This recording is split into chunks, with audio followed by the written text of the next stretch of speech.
Today we'll be reading Peter Pan, Chapter 3.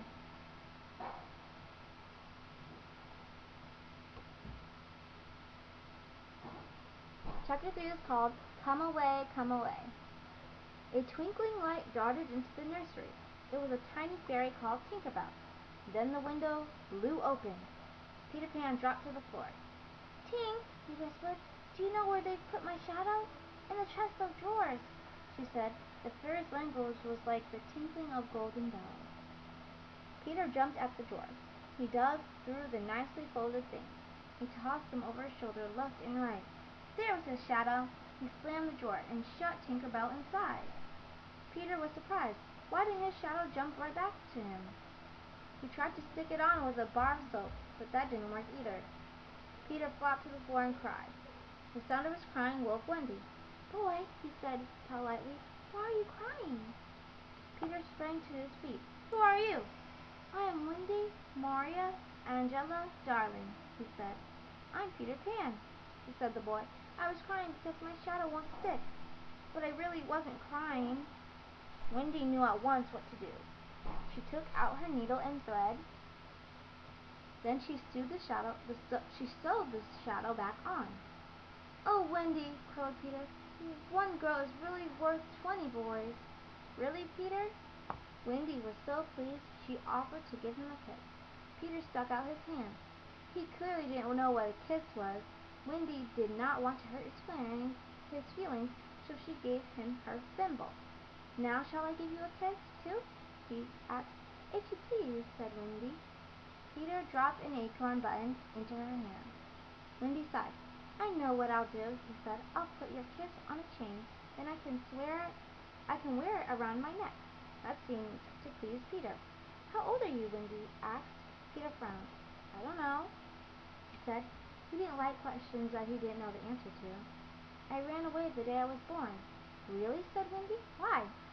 "I heard my father and mother talking," said Peter. "They were planning what I would be when I became a man.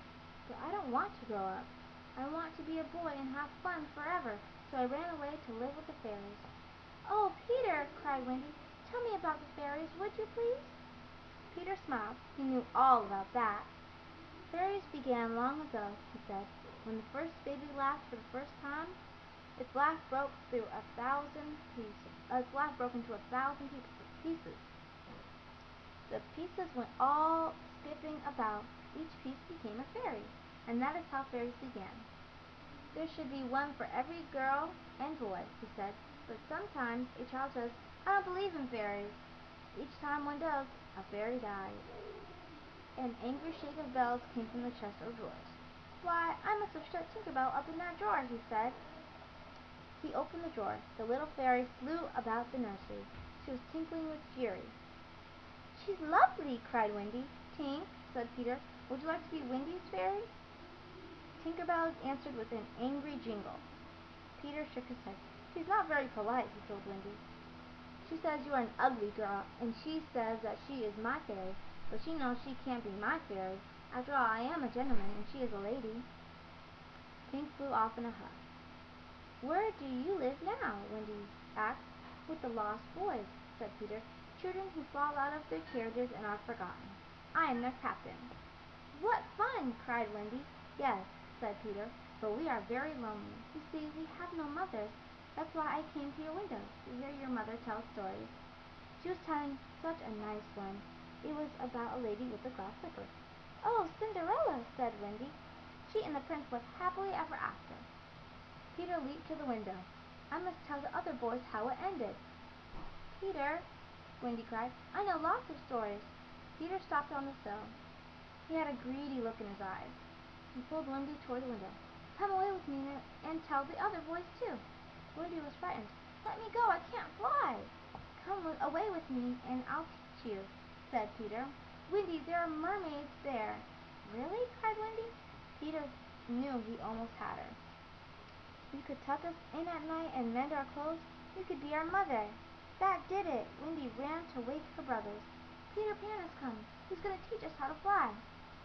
John and Michael were up and ready in a second. Peter blew fairy dust on them. "Wiggle your shoulders," he said. Soon they were all flying. Nana was barking wildly down the yard. At last she broke loose and ran down the street to number 27. Mr. and Mrs. Darling rushed into the street. They looked up at the nursery window. It was filled with light, and they saw 4 flying shadows on the curtain. The Darlings might have reached the nursery in time, but the stars were watching.